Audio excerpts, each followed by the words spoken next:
Pilot से कुछ गलतियां हो सकती हैं जो मैं आपको अभी समझाऊं तो समझ नहीं पाएंगे आप, क्योंकि वो टेक्निकल एस्पेक्ट्स हैं। पर इसमें जो धीरे धीरे तथ्य आ रहे हैं कि एयरक्राफ्ट मेंटेनेंस में था, मेंटेनेंस में काफ़ी बड़ा काम हुआ है, काफ़ी काफ़ी चीज़ें ओवरऑलिंग हुआ है, उसमें शायद मेंटेनेंस में कुछ गलती हो गया हो, क्योंकि बोइंग बोइंग का जो रिकॉर्ड है आज तक परफेक्ट है इस जहाज़ का। इनिशियली जब आया था 14 साल पहले, ये जहाज़ नया नया लॉन्च हुआ था, तो उसका बैटरी में थोड़ा इशू था, क्योंकि ये जहाज़ बहुत एफिशिएंट है, तेल के मामले में बहुत कम खपत होता है इसमें, तो एफिशिएंट बहुत है, बहुत ज़्यादा एफिशिएंट जहाज़ है, बहुत स्टेबल, बहुत एडवांस जहाज़ है ये। तो उसके अलावा और मेजर कुछ इशू नहीं था, और जो भी इश्यूज था पहले के एक दो साल में सब ठीक कर दिया गया था, सटीक था वो। तो पिछले 10-12 साल से एक भी इंसिडेंट रिपोर्ट नहीं हुआ है। तो ऐसे होना, जैसे कि आशंका ये है कि जैसे ही टेक ऑफ हुआ है उसके बाद थ्रस्ट का कुछ ना कुछ प्रॉब्लम है। थ्रस्ट का मतलब इंजन पावर, जैसे हम लोग पावर बोलते हैं, एक्सीलरेटर बोलते हैं हम गाड़ी पे, वैसे हमारा वो जो पावर थ्रस्ट होता है, तो थ्रस्ट जितना चाहिए था, क्योंकि पूरा लोडेड जहाज था ये, 3-4 फैक्टर्स पे लोड का समझ में आता है कि जैसे पूरा पूरा जहाज फुल था, पैसेंजर फुल थे, उनके लगेजेस भी फुल होंगे, क्योंकि आप सबको पता है कि गुजराती कितने ज़्यादा मात्रा में यूके में रहते हैं, तो वो लगेज भी उसी हिसाब से लेके भी जाते हैं। तो और पाकिस्तान एयर स्पेस बंद है, तो और एक्स्ट्रा फ्यूल लेके जाना पड़ता है। तो इस कारण जहाज पूरा लोडेड था, मैक्स लोड तक। उसके बाद ये समर वाला गर्मी के मौसम में वहाँ पे टेम्परेचर बहुत ज़्यादा होता है। टेम्परेचर जैसे ही ज़्यादा होगा, डेंसिटी कम होगा। डेंसिटी जैसे ही कम होता है, एयरक्राफ्ट का परफॉर्मेंस कम हो जाता है। तो जितना जितना मात्रा में हम लोग वेट लेके उड़ सकते थे, उससे कम हो जाता है, क्योंकि एफिशिएंसी कम हो जाता है, इंजन पावर का एफिशिएंसी कम हो जाता है।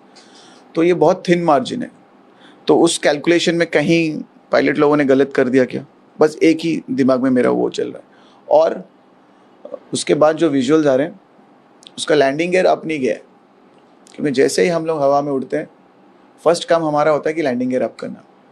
आप लोगों को समझ नहीं आएगा, बट फॉर्मूला बहुत कुछ चीज़ें होती हैं सिखाने में, पढ़ने में, क्योंकि वो एक बार वो जो लैंडिंग गियर बहुत हैवी होते हैं वो, और वो स्ट्रीमलाइन डिज़ाइन के नहीं होते, तो वो ऑकवर्ड शेप के हैं, क्योंकि वो पहिए हैं, वो एयरलाइन जो स्ट्रीमलाइन मतलब पूरा एकदम स्ट्रीम हवा में घुसने के लिए जो एकदम स्लीक डिज़ाइन होना चाहिए, वो लैंडिंग गियर उसमें बैठता नहीं है, इसलिए लैंडिंग गियर को ऊपर ले लेते हैं हम लोग। तो एक बार अंदर चला जाता है तो वो पूरा क्लीन सरफेस हो जाता है, तो उसमें उड़ाने के लिए बहुत बहुत आसान होता है वो, उसमें लिफ्ट बहुत ज़्यादा मिलता है। तो लैंडिंग गियर अप नहीं गया मतलब कोई मेजर डिफेक्ट है, 100% कोई मेजर टेक्निकल प्रॉब्लम है, लैंडिंग गियर अप ही नहीं गया।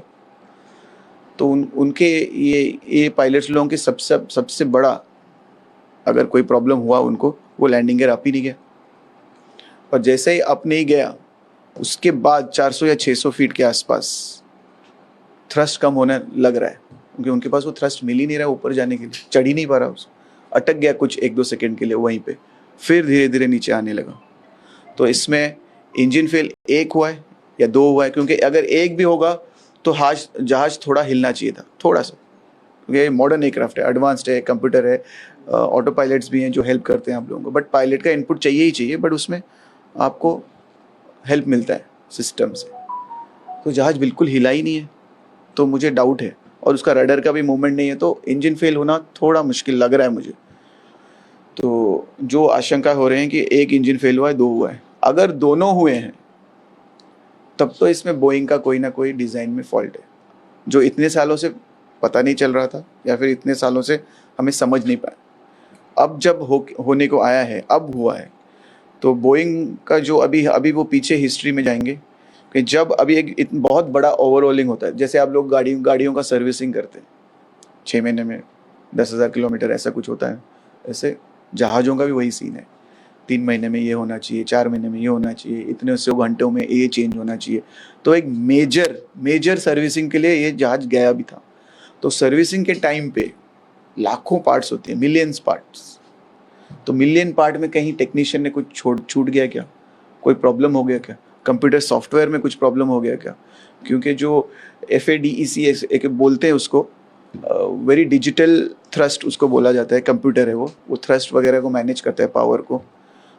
उसमें कोई डिफेक्ट आ गया क्या, या फिर दोनों थ्रस्ट पीछे आ गए क्या, या कुछ तो गड़बड़ हुआ है जिस उनको थ्रस्ट मिला नहीं। क्योंकि ये जहाज जैसे डिज़ाइन हुआ है, वो चाहे लैंडिंग गियर भी डाउन हो, एक इंजन भी निकल जाए, वो एक इंजन में सब कुछ निपटा सकता। मैं ये नहीं बोला कि लंदन पहुंच जाता, बट हम लोग घंटे उड़ सकते हैं उसमें, कोई दिक्कत नहीं है उसमें। तो सब कुछ होने के बाद ये हादसा हुआ है। और ऊपर से जो जहाज नीचे गया है उसका अगर विंग्स देखें पूरा स्टेबल है, एक बार भी नहीं हिला है। और जैसे जैसे नीचे जा रहा है उसका नोज भी देखेंगे, ऐसे ऊपर ड्रास्टिक मूवमेंट भी नहीं है। जैसे जैसे नीचे आ रहा है थोड़ा थोड़ा करके नोज ऊपर आ रहा है। मतलब पायलट फ्लाइंग कर रहे थे लास्ट मोमेंट तक। और जिस रेट से वो नीचे गया है इसका मतलब है कि पूरा भी इंजन फेल नहीं हुए थे दोनों, थोड़ा बहुत थ्रस्ट था। अगर पूरा थ्रस्ट निकल जाता तो और जल्दी आता जहाज।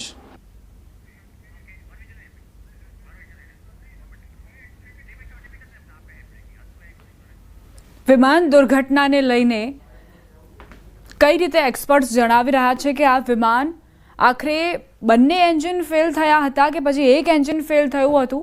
જો કે જ્યારે પણ એન્જિન ફેલ થાય ત્યારે વિમાન એ જમણી બાજુ અથવા તો ડાબી બાજુ વળતો હોય છે, પણ એવું પણ નહોતું નજરે પડ્યું।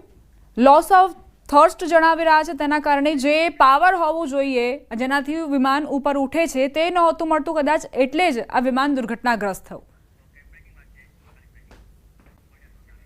પ્લેન ક્રેશ મામલે અકસ્માતે મોતનો ગુનો દાખલ થયો છે। મોટા સમાચાર, મેઘાણીનગર પોલીસ સ્ટેશનમાં ગુનો નોંધવામાં આવ્યો છે।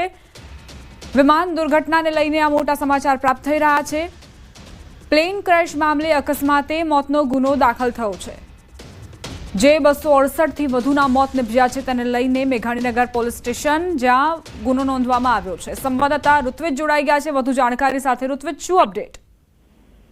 જી વાત કરીએ તો જે પ્રકારે ગઈકાલે ઘટના સામે આવી હતી ત્યારબાદ તમામ સુરક્ષા એજન્સીઓ છે તે કામે લગાડી દેવામાં આવી હતી અને આ સમગ્ર મામલે મેઘાણીનગર પોલીસ સ્ટેશનમાં હાલ ઈડી દાખલ કરવામાં આવી છે અને પોલીસ દ્વારા આ સમગ્ર મામલે ઈડી અંગે તપાસ પણ શરૂ કરવામાં આવી છે। આજે વહેલી સવારથી વાત કરીએ તો જે ફોરેન્સિક્સ એક્સપર્ટ હતા તે પણ ઘટના સ્થળ પર આવી પહોંચ્યા હતા અને તેમના દ્વારા પણ જે જગ્યાએ ઘટના બની હતી ત્યાં તપાસ કરવામાં આવી રહી છે। અલગ અલગ સુરક્ષા એજન્સીઓ છે તેમના દ્વારા પણ તપાસ કરવામાં આવી રહી છે। ગઈકાલની વાત કરીએ તો ગઈકાલે પણ મોટાભાગની જે એજન્સીઓ છે SOG, ક્રાઇમ, ATS, આ તમામ એજન્સીઓ છે તે પણ ઘટના સ્થળ પર પહોંચી હતી। ઉચ્ચ અધિકારીઓ પણ પહોંચ્યા હતા અને તેમના દ્વારા હાલમાં સમગ્ર મામલે તપાસ કરવામાં આવી રહી છે। આભાર ઋત્વિજ જાણકારી આપવા માટે। તો અલગ અલગ એજન્સીઓ પહોંચી છે, તપાસ કરી રહી છે। બીજી તરફ અકસ્માતે મોતનો ગુનો દાખલ કરવામાં આવ્યો છે પ્લેન ક્રેશ મામલે।